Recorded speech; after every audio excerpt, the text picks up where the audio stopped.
The leader of the United Workers' Party, Allen Chastanet, made a comment during one of his public meetings, which has offended some people. A video shows the opposition leader at the podium addressing supporters when he allegedly used a phrase that some have interpreted as a racial slur. If you pay peanuts, you're going to get monkeys. That's what you're going to get. The comment in question was allegedly directed at a group of professionals who conducted an evaluation of St. Jude's Hospital free of charge.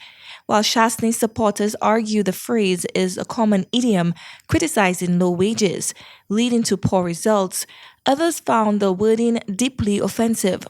The backlash was swift, with one individual who allegedly made contributions to the work of the evaluation team in fine-tuning the recommendations for the St. Jude's Hospital, expressed outrage over what he perceived as a racial insult. The individual stated, and I quote, "I refuse to be subjected to any racial slur that I am a monkey looking for peanuts. I refuse to give any credence to white supremacy in 2025 when the evidence before us is two Nobel Prize winners of African descent. I brought up my two children to believe that they are equal to anyone and to be proud of the color of their skin. We can have difference of views, but we cannot, as a society, slide into this sinkhole of racism."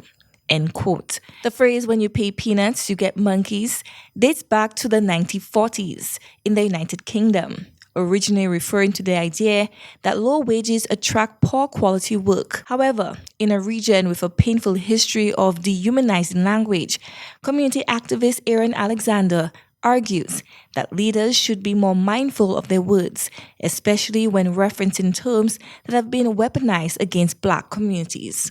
Yeah, I mean, these terms, people do use those things, but people have to be careful with those things because at the end of the day, we have to put people before money. We have to put people before finance. You have to consider people's feelings. You have to consider how people is going to view you. When you use certain words and certain terms. And we know the situation with the leader of the opposition. Where people are very skeptical. People are distrustful of him.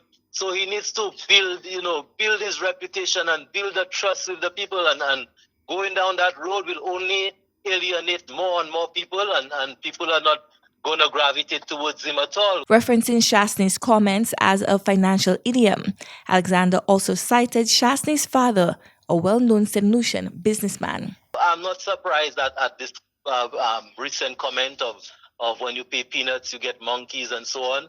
I mean, the leader of the opposition should do well to know that even his father, as a businessman, have been paying people peanuts for a long time.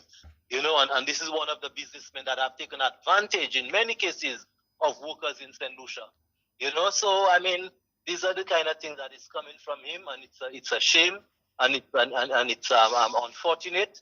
And at the end of the day, St. Lucians themselves have to look at these things, and when the time comes, make the appropriate decision to ensure that we do not bring this kind of ways of thinking into governance. Chastanet has not yet directly addressed the alleged racial implications of his statement, but has defended his broader criticism of the St. Jude's Hospital. The opposition leader claims that relocating the hospital to the old building has cost the government $250 million and doubts it will meet international standards despite acknowledging progress in renovations. Chloe Dantes, NBC Prime.